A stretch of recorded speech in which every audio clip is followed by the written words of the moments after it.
Hello, you're watching Israel Update. I'm Gadi Taub in Tel Aviv, and ensconced in his office at the Hudson Institute early this Wednesday morning is no other than Mike Doran. Hi, Mike.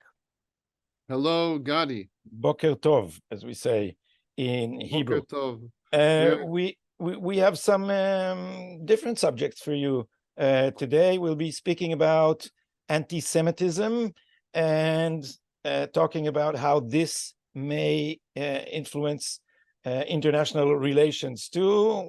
We'll talk about the three presidents of three prestigious universities unable to bring themselves to say that genocide against the Jews, or chanting for that, runs against their harassment policy, although they're very picky on the right pronouns, I guess. We'll have a regular military update, and we'll also talk about the return of rifts in Israeli society, concluding with, as we do, the dumbest take on the news this week. Mike, first the headlines.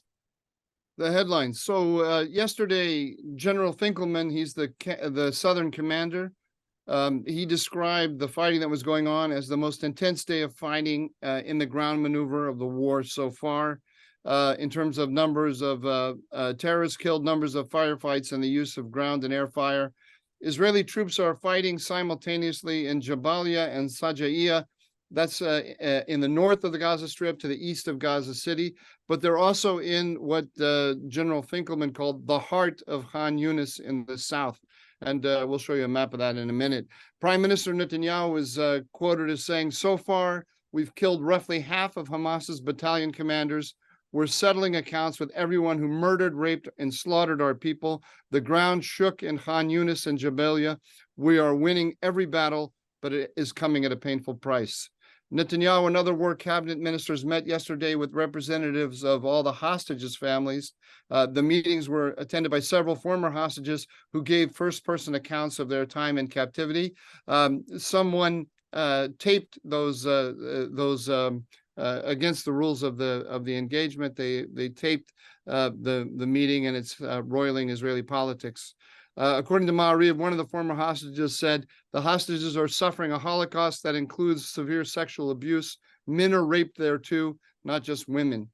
At the press conference after the meeting, Netanyahu said, I fully share the deep concerns of the families whose loved ones are still being held in Gaza. I understand the uncertainty. I understand the intolerable difficulty. I told the families that we aren't sparing any effort to get their loved ones back.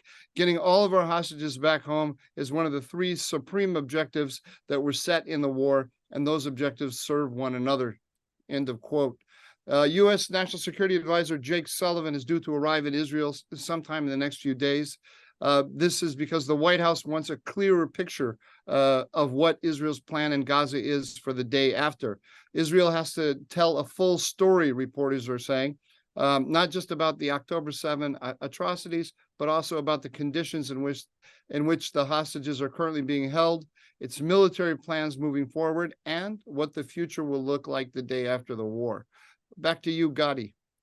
Yeah, we'll jump straight into the military update. You want me to grab the map? Yeah, get the map. We don't have one from the War Mapper site, but I got one off of an Islamic site. Actually, this is our friends at Islamic World News, and this is how they have, according to the satellite photographs that they've looked at. This is what they say as of yesterday was the Israeli advance. We're looking here at the south of the Gaza Strip. We're not looking at the north at Sajaiya and Jabalia. We're looking here in the south, and what you see is the Israeli troops going down, as General Finkelman said, into the heart of Khan Yunis. I think what's happening here, as I think we may have said in the last update, the Israelis have interpreted the meeting of the visit of Anthony Blinken last week to mean that they don't have any time. They have to move, and so they are looking to go to the heart of Khan Yunis, where they assume that Yahya Sinwar, among other people. Yes, Sinwar, the leader of Hamas, Mohammed Dif, the head of the military wing, and the hostages are assumed to be in Khan Yunis. This is the most important bastion Hamas's power. So the Israelis are going right to it. They're not good. They're no longer doing this lengthy maneuver around like they did in the north. They're just going right to the target. That's why we're having these pitched battles in the middle of the city. And you said that Anthony Blinken gave Israel homework. Is he pushing the American agenda for what is the post-war American vision of a two-state solution? That's what the Americans are doing a full court press on the Israelis to bring back the Palestinian Authority and to start a process for a two-state solution. And this is has so many implications, as you know better than I, for Israeli politics and U.S.-Israeli relations. Yeah, so let's set the stage for this with our next item, which is the rifts in Israeli society. In order to understand what is going on now with a new campaign that is focused on Koalitiat HaMishtamtim, as they call it. The coalition of the draft dodgers. The coalition of the draft dodgers, and there are huge billboards in popping up all over Israeli, like this one, where they show Netanyahu and a host of religious representatives. Most of them are Haredim, ultra-Orthodox, who usually do not serve in the army, but you can also see Smotrich here, and Smotrich is the representative of the National Religious, which makes it incredibly nasty.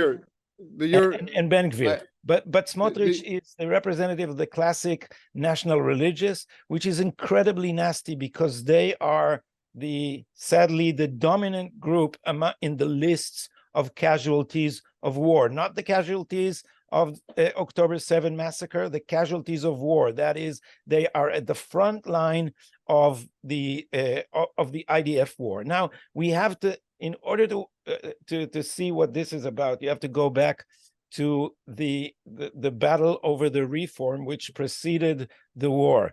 In the battle over the reform was, as I'll have other opportunities to explain it in full, but it was a battle over the role of the Supreme Court. And the Israeli left has teamed up with the Supreme Court long ago when the right started winning elections and elevated the court into a kind of super government in Israel. In the process, in the end, when we reach a stage where the Supreme Court is there's no limit to its power, finally Likud has had enough and introduced a reform which will return the balance between the three branches of government. And the whole of the left, with all its power, its economic power, its academic power, its almost complete control of the press, its bureaucracy, and of course the judicial system and its Praetorian Guard in the state attorney's office, all came together in this struggle to preserve the power of the court against democracy. And since a lot of these people are advertisers, what do you do when there is a drawback with your product? You deny what everybody thinks is the problem. So if you have a small car, advertise it as very spacious inside. So what they did is they called this a struggle for democracy, and a lot of people were convinced that there is a danger to democracy. Now, the way to do it effectively, psychologically speaking, is to scare liberal, secular Jews with this idea that the dark religious fundamentalist hordes are upon us, and that they will impose what they called a messianic dictatorship, a form of theocracy, and they managed to scare Israeli society. So that worked before. They did. I know lots of left-wing Israelis, and I also know kind of middle of the road Israelis who are not. Israelis are much more politicized than Americans, but they're not exceptionally politicized. But this whole argument that you mentioned worked like magic on them. They see the in their view, the Supreme Court is a check and a balance against religious what do you call it? Imposition. Imposition of Coercion, religious coercion. religious coercion. And when I would discuss it with them, they would say, do you have checks and balances in the American government? This is a check and a balance. And from your point of view, Gadi, this is domination of the entire system by the Supreme Court. Because the Supreme Court, which in Israel outrageously also controls the appointment of its own associates by a veto power, basically its worldview is something like the Meretz party, which did not pass the threshold in the last election. So we have an extremely left-wing court dominating the whole system, which has moved to the right. But this was before the war, and it drifted into an anti-Haredi campaign, which was designed to topple Netanyahu because Haredi is ultra-Orthodox Jew. Ultra-Orthodox, because a law that gave a waiver to the ultra-Orthodox from conscriptions has elapsed. And they were preparing a trap for Netanyahu because the Supreme Court was not going to let him extend the law, and the Haredim, the ultra-Orthodox in his coalition, were demanding that it be extended, and they were rallying the public against it. So there was a trap waiting to oust Netanyahu. I'm needed here. I'm needed here for our viewers to unpack some of what you said, because this is the point where national security and domestic politics come together.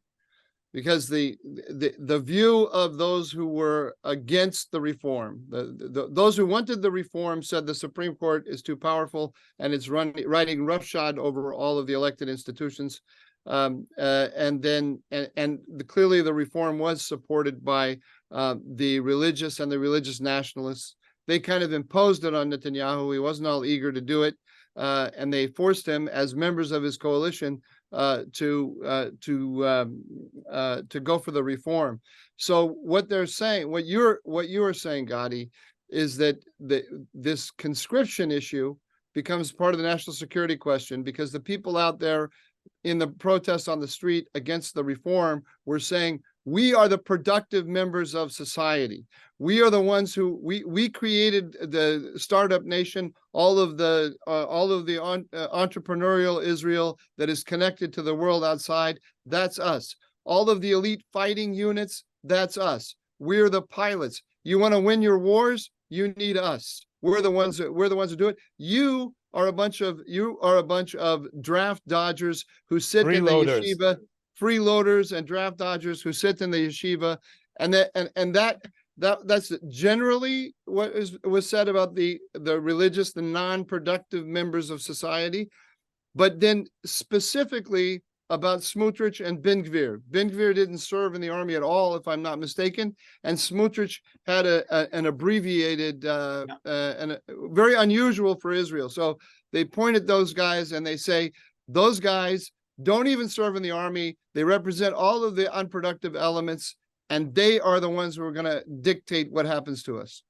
Now, turning point in the story. Then came the war. And what these anti-reform people did, who said they were so productive, they began to announce that they will refuse to serve in the IDF. They will refuse to do their reserve service. Then we're erasing that.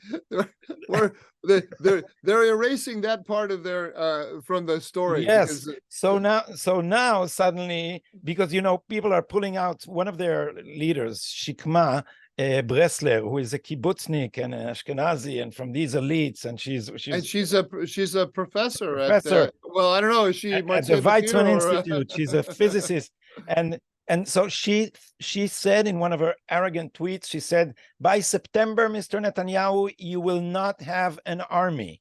And she also said, we are the eyes and ears of Israel in the Middle East, and you will not have them. And lo and behold, what happened was that we didn't have eyes and ears, and people started looking at them and saying, well, um, that invited our enemies, didn't it? So they are saying, no, the reform invited our enemies because it was what created the rift.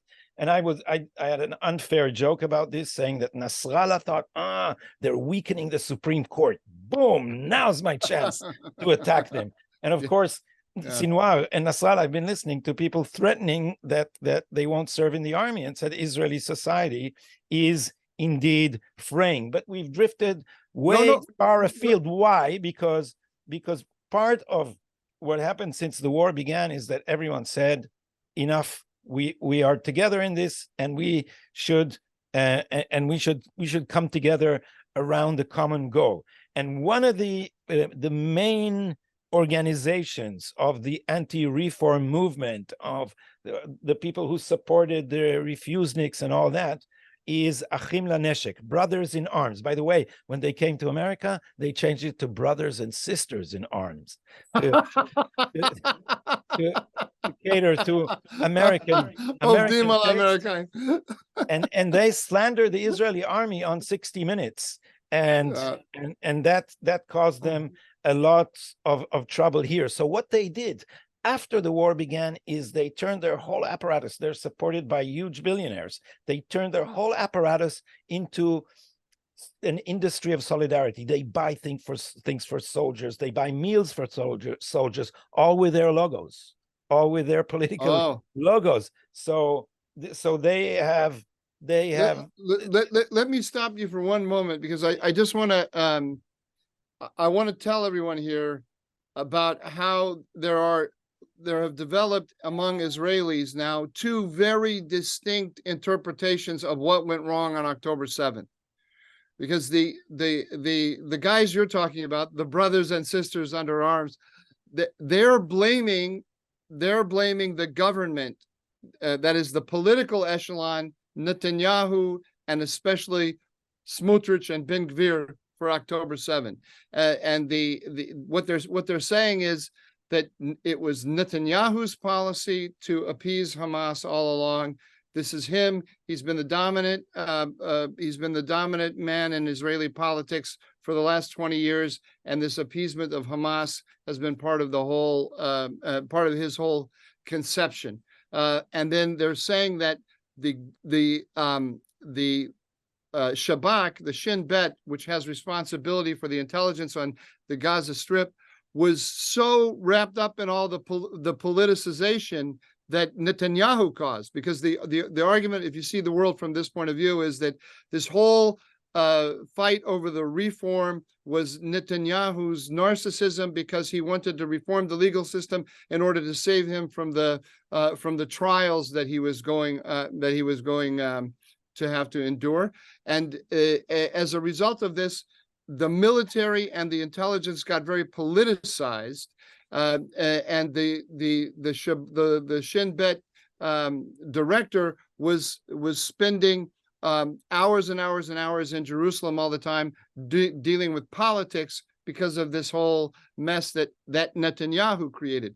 Meanwhile, Ben Gvir and Smotrich and their right-wing settler agenda created tensions on the West Bank, which forced the military to lose its focus on Gaza and put troops that should have been defending the Gaza envelope in the West Bank to look after the settlers who were roiling relations with the Palestinians on the West Bank. So that's the brothers and sisters in arms interpretation.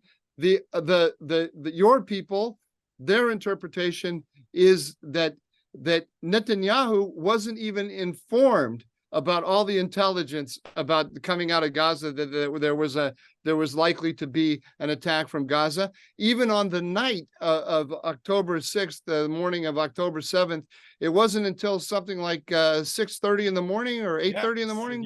6:29 is when 6:29 that Netanyahu was informed that anything was happening. He wasn't informed apparently about all of the intelligence. The leaders of the national security apparatus got in the habit of meeting with each other and cutting out the political realm entirely. so that because they ran security, they didn't bother to inform the defense minister or the prime minister. And the reason there were no forces around Gaza is because they consistently estimated that Hamas was deterred. I have a very sure source for that from leaks from the Knesset Committee on Security that said that all the intelligence surveys they heard was that Hamas was deterred. You had there's a public appearance by the head of military intelligence at the INSS, who he said, it's my job to think about all the things that can go wrong, but and you should never be certain about anything. But I'm going to tell you, Gaza is going to be quiet for the next 5 years. It's amazing. Yeah. The other, but one last thing here, just there's an intersection coming now. And this is what you were referring to last time. There's an intersection between the diplomacy of the Americans and the plan of brothers and sisters in arms, because the Americans are coming and they're saying they want a two-state solution.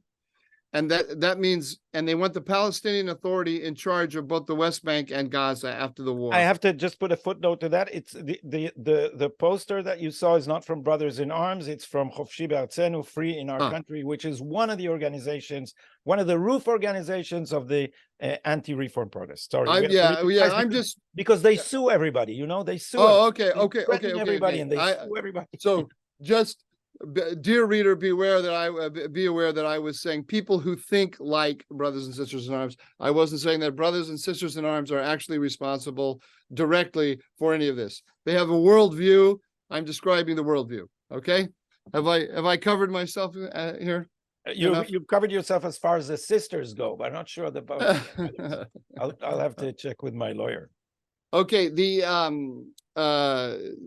point here is that the coalition, Netanyahu's coalition with Smotrich and Ben Gvir, will not accept many of the things that the Americans are trying to cram down the Israelis' throats. For example, I mean, first of all, bringing back the Palestinian Authority, a two-state solution. The Americans are going to want, for example, some kind of road a dedicated road for Palestinians to move back and forth from Gaza to the West Bank.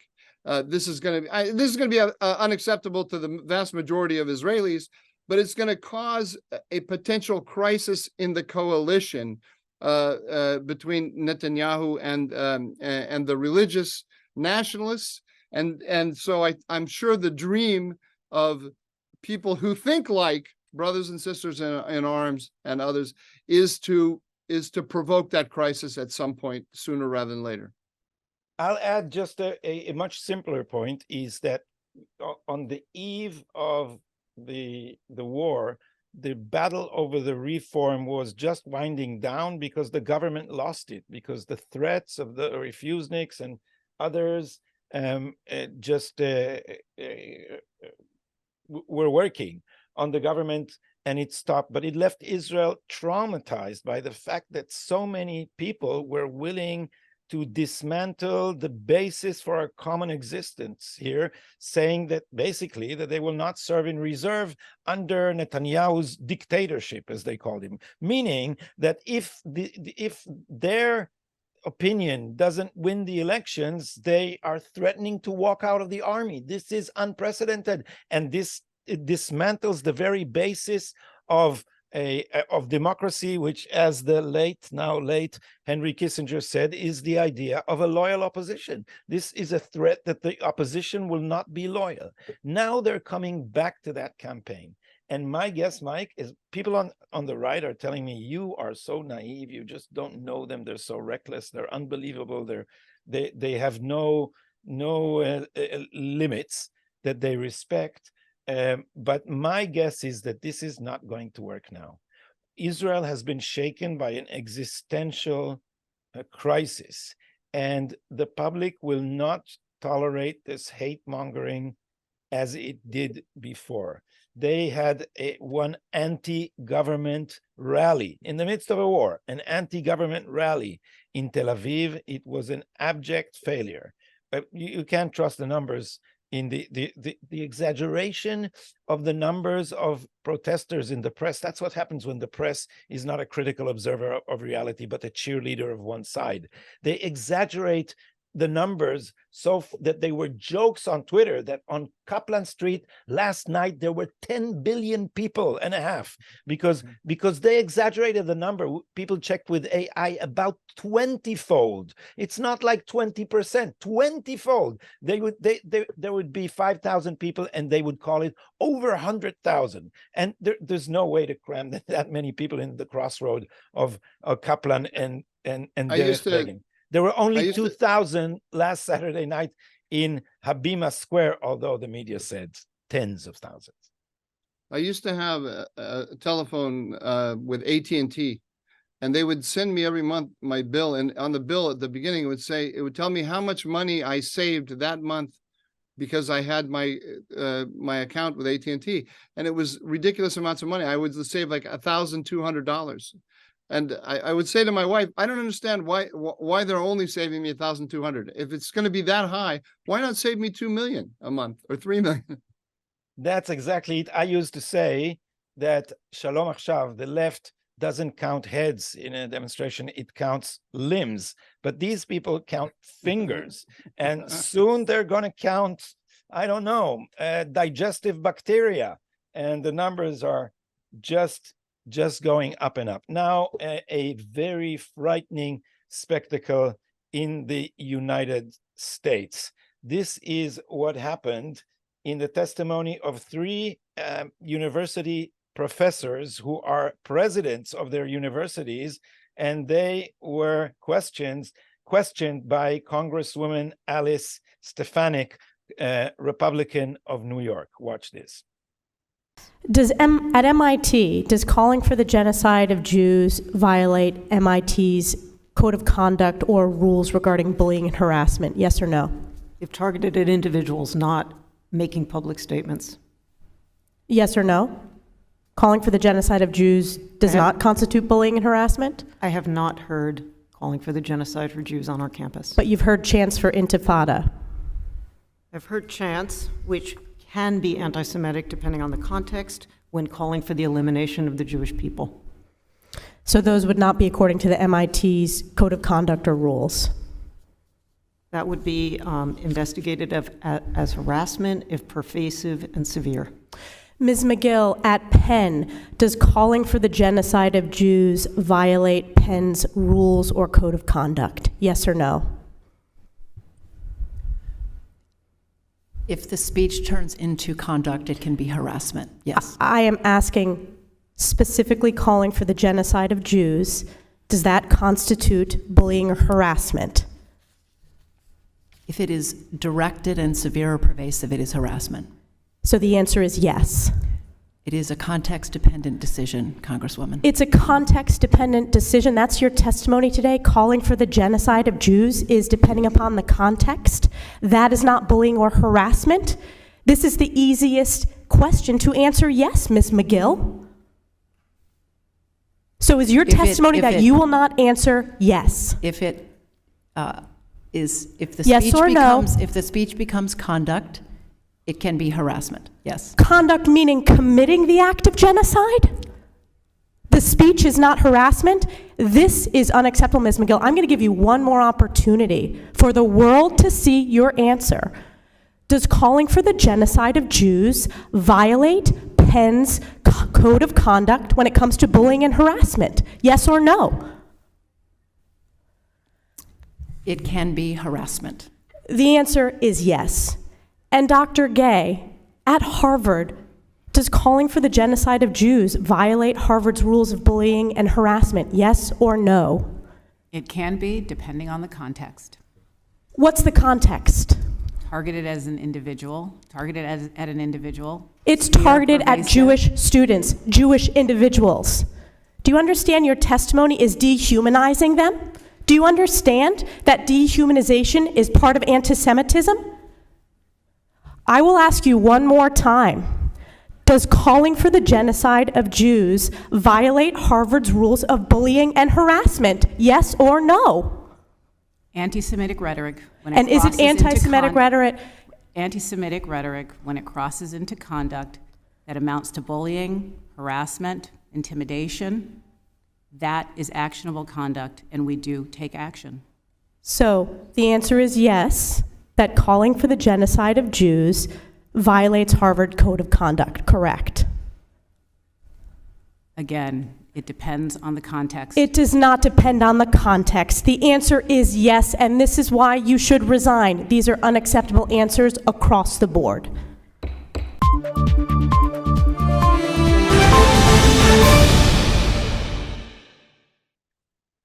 So Gadi, I have 2 points about that clip, which it's just amazing, and it makes me giggle. I'm a refugee from academia, so watching these people squirm, I'm not sure they were squirming. They were very proud of themselves, I think. But I bet you they went home and are very nervous. But there are 2 points here. One is that it's the obvious one.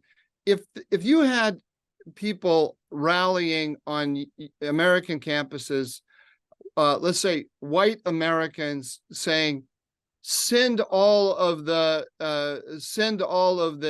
immigrants from Latin America back to Latin America, or from the third world back to the third world, they would be shut down immediately. That would be called racist, rightfully so. It would be called racist, and they would shut it down immediately. They wouldn't think about it. There wouldn't be all of this incredible distinctions about context, and was a person specifically targeted, was it egregious, all this, none of that. They would just shut it down. Same thing, I mean, even worse, what if they said that we want to send all African Americans back to Africa? I mean, that would that's the equivalent of the slogan, from the river to the sea, et cetera, et cetera, et cetera. So that's point one. It's just somehow they've carved out this they've carved out this space in their minds that saying these things about Jews isn't equivalent to other ethnic groups. The second thing is nobody's really talking about, and that's that when you have all these people who are rallying are saying that if you are the victim of colonialism, Israel is colonial, a colonialist project, a settler colonial project. If you are the victim of a settler colonial project, then you have the right to resist. Hamas's actions are resistance. Resistance is legitimate. So what they're saying, and they're not, some of them are being quite open about it, like that Cornell professor on the streets of New York who said, I was exhilarated by October 7th. They're saying that rape and murder are acceptable. That's what they're saying. This is professors all over America are saying rape and murder of Jews because they're on stolen land is acceptable. That alone, you would think, given all of the values that are supposedly held by these institutions, that alone should give them pause to think. But they're not going to. I have no belief that this is going to lead to any really serious reform in the universities. They would have to clean out the professors, and they're not going to do that. They can't. Yeah, no, the system is built in that way, in a way that it's all peer review and peer advancement, and so the peers are not going to do anything to themselves. But maybe Jews are going to continue withdrawing their financial support from these institutions. Let me point the irony briefly in this new wave of anti-Semitism. Let's call it what it is. Jews have been the paradigmatic minority, the litmus test of tolerance to minorities. Now these people have turned the Jews into the epitome of white hegemony, so that Jews had the misfortune to be the other when it was worse to be the other, and then the misfortune to be us, the establishment, when it was the worst time to be the establishment. And nobody is surprised that anti-Semitism has re-emerged, because if you look at the whole circle, then the ideological constructions are changing, but the end result is the same. The majority cannot accept the Jews, and the Jews are always vulnerable, and the Jews always believe that if they assimilate and become patriotic and all the rest, and now if they become progressive and anti-patriotic, they would be spared. Let me just say that that we are seeing a resurgence of anti-Semitism on the right as well, where people are saying these Israelis are getting America into endless wars and F them. I've been surprised by that. I for years said that anti-Semitism was now only a problem on the left, and October 7th surprised me in two ways. One, I had to admit, I was already admitting that there was more of it on the right than I realized, but there's a hell of a lot more than I realized. Yeah. And the second thing is, the problem on the left is deeper than even I realized, and I knew it was a problem. I still think that the problem on the left is far, far worse, because it's very deep in the establishment and it's entrenched. And what these people are doing is legitimizing anti-Semitism anew.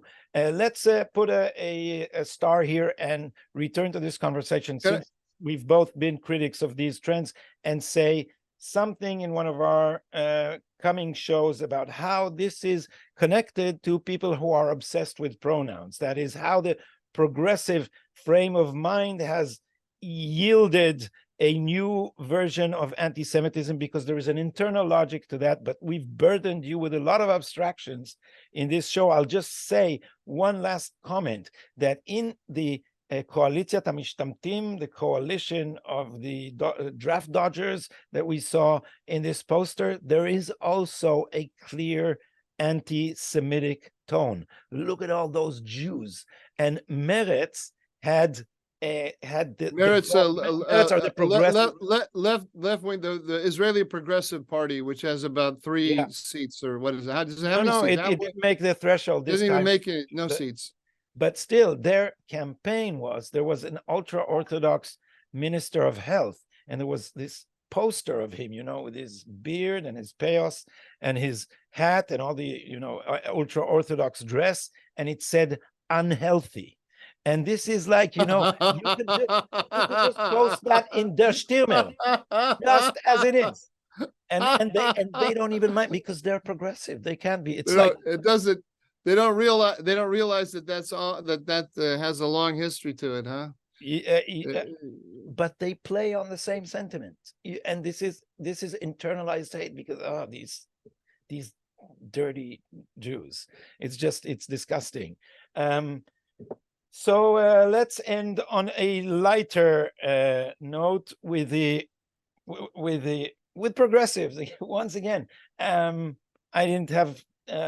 I couldn't translate the video, so I'll just tell you about it. This is one leftist peace activist who was in one of the kibbutzim, kibbutzes, do you say, attacked on October 7th. She was hiding with her daughter inside the shelter, and the terrorists were circling it from the outside, and her daughter was very scared, and she told her, don't worry. If they come in here, we'll tell them that we're part of the good guys.